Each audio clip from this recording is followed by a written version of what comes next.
Mahindra Singh Dhoni cricket ప్రపంచానికి పరిచయం అక్కర్లేని పేరు. ముఖ్యంగా భారత క్రికెట్ విషయానికి వస్తే ధోని రాకముందు, ధోని తరువాత అని చెప్పుకోవచ్చు.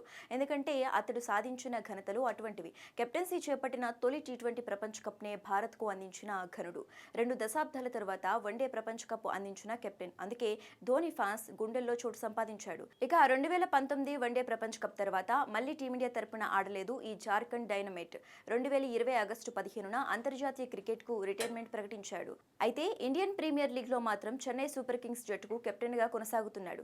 2024 సీజన్ ఆడేది ఖాయం కాగా 2025 ఐపీఎల్ సీజన్ ఆడతాడా లేదా అనే ప్రశ్నకు కాలమే సమాధానం చెబుతోంది. ఇక అంతర్జాతీయ క్రికెట్ లోకి అడుగు పెట్టినప్పటి నుంచి ధోని నిర్విరామంగా క్రికెట్ ఆడుతున్నాడు. 3 ఏళ్లుగా అంతర్జాతీయ క్రికెట్ కు దూరమైన ఐపీఎల్ కోసం శ్రమిస్తూనే ఉన్నాడు. అయితే ధోని క్రికెట్ ఆడకుండా ఉండగలడా? ఆటకు పూర్తిగా వీడ్కోలు పలికాక ఏం చేస్తాడు అనే ప్రశ్నలు చాలా మందిలో ఉన్నాయి. ఇదే ప్రశ్న ఇటీవల మహేంద్ర సింగ్ ధోనికి ఎదురైంది. అయితే ధోని చెప్పిన సమాధానం మాత్రం ప్రేక్షకుల హృదయాన్ని తాకింది.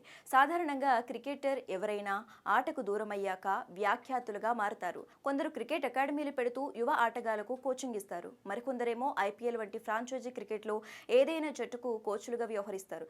కానీ ధోని వీటన్నిటికీ దూరం. రిటైర్మెంట్ గురించి నేను ఇప్పటి వరకు పెద్దగా ఆలోచించలేదు.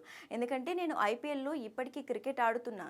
చెన్నై సూపర్ కింగ్స్ జట్టుకి కెప్టెన్గా ఉన్నా. వాస్తవంగా చెప్పాలంటే క్రికెట్ తర్వాత నేను ఏం చేస్తాననే విషయం ఆలోచిస్తే నాకు కూడా ఆసక్తిగానే ఉంటుంది. కానీ నేను మాత్రం రిటైర్మెంట్ తర్వాత ఆర్మీలో ఎక్కువ సమయం గడపాలని అనుకుంటున్నా. ఎందుకంటే నేను కొన్నేళ్లుగా ఆర్మీ కోసం ఎక్కువ సమయం కేటాయించలేదు. దాన్ని రిటైర్మెంట్ తర్వాత భర్తీ చేస్తా అని ధోని తన మనసులోని మాటను బయటపెట్టాడు. ఇక ధోని నిర్ణయంపై సోషల్ మీడియా వేదికగా ప్రశంసలు వస్తున్నాయి. కాగా భారత క్రికెట్కు మహేంద్ర సింగ్ ధోని అందించిన సేవలకు గాను 2011లో భారత సైన్యంలో గౌరవ లెఫ్టినెంట్ కల్నల్ ర్యాంకును అందించారు. 2019లో జమ్మూ కాశ్మీర్లో విధుల్లో సైతం పాల్గొన్నాడు.